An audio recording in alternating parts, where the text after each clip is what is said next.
Ruby Wax. Yeah, I am that. It's 5 minutes, and I'm going to put the battery in. Would you please count us down? 5, 4, 3, 2, 1. Okay. Here we go. Like a game show.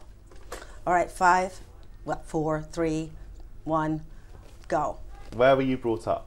In Chicago, Illinois, the hog slaughter center of the. My dad made sausage casings, so it was perfect. He ran a slaughterhouse, and that's a good beginning for anybody's life. Did you go to university? I did go to university. I didn't finish. I still have my books in my locker, and I dream of trying to find the combination. But right now, am I right that you're studying for a master's? Yes. It wasn't the right time when I was 18, but at this age, 400 years later, I'm at Oxford. Go figure. A miracle. And I have that hat, and I dress like a bat when I go to certain dinners, and I'm studying, it's a combination of neuroscience, cognitive therapy, and Buddhism. How old were you when you came to London? I was 18. I actually escaped from a Swiss charm school. I know that might be hard to imagine. When I was 15 and came here, but my mother got me and threw me back to Chicago. And what was it like coming to live in a different city? Well, it was the time of, I guess, you know, swinging London, and I was a sad act, so I didn't swing. And so it was lonely. I was really lonely. And I eventually lived in a bedsit for 2 years, you know, putting 50p in to get some electricity. And that, you know, they used to light up a bar, so you pretended it was heat, but it wasn't. It was just a lit up bar. How did you get into television? What was the key to getting on in TV? I was in a tent at the Edinburgh Festival. I did my first show, and Michael Grade and I were underneath the tent. I was supposed to publicize my show, and we were on after a Zulu act, you know, the full, like, throwing spears, and we knew we were going to die. You know, a couple of Jews going on and saying, you know, we're doing a little show. So we started drinking.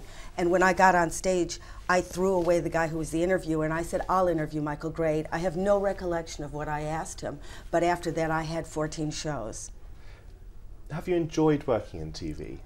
I did in the beginning when I did really remarkable interviews, you know, and interviewed serpent handlers who believed, you know, in church they would throw boas at each other, and people that sold their eggs on the internet. I mean, to me, if I'm interested, that's my engine. Then they gave me celebrity, and in the beginning, I thought that's an interesting study.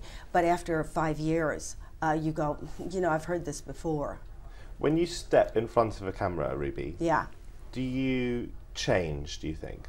Are there two Rubies? Yeah. Well, I developed a persona because they told me I was entertainment. I would have liked to do what you do, which is just study them. But a lot of these people need pumping, you know, because they go, I have 5 minutes, and I needed to turn 5 minutes into 3 days. So I tried to out Jim Carrey, and all of us have competitiveness, so he tried to out funny me. And so I was sort of, you know, I was the clutch, and then they took over, and they performed. Do you think it's a hard world, television? I think I had 20 years, and that's more than blondes get. Hurry up. Okay, we're carrying on. Yeah, there's always a blonde to be replaced, but it's hard to replace, you know, a small, feisty woman. You've talked quite a bit about having depression. Only recently. Can you tell me a little bit about your experience of depression? How would you describe your depression? My depression's like everybody's depression. It's 1 in 4, so we're not that unusual. You know, no, one in 4. Explain that statistic 1 in 4 a bit people more. have a kind of mental disturbance. Which doesn't necessarily mean depression. It's pretty close. It's depression, panic, anxiety. You know, we are. There is 1 in 4. You can look it up. Tell me about your experience of depression.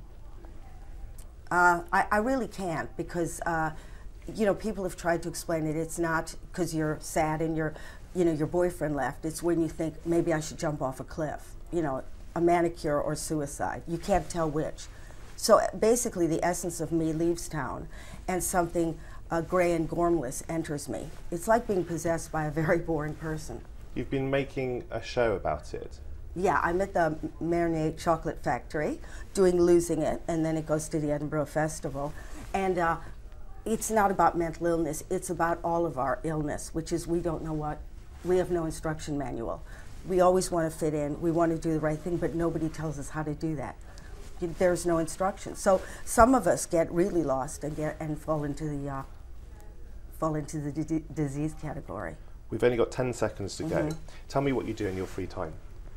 I write. I write and I study the brain, because nothing's more interesting than knowing what's under your scalp and how to run the engine. And how to run your engine. And that, Ruby Wax, is 5 minutes. Thank you. Thank you very much. Thanks. Nice to meet you. Nice to meet you.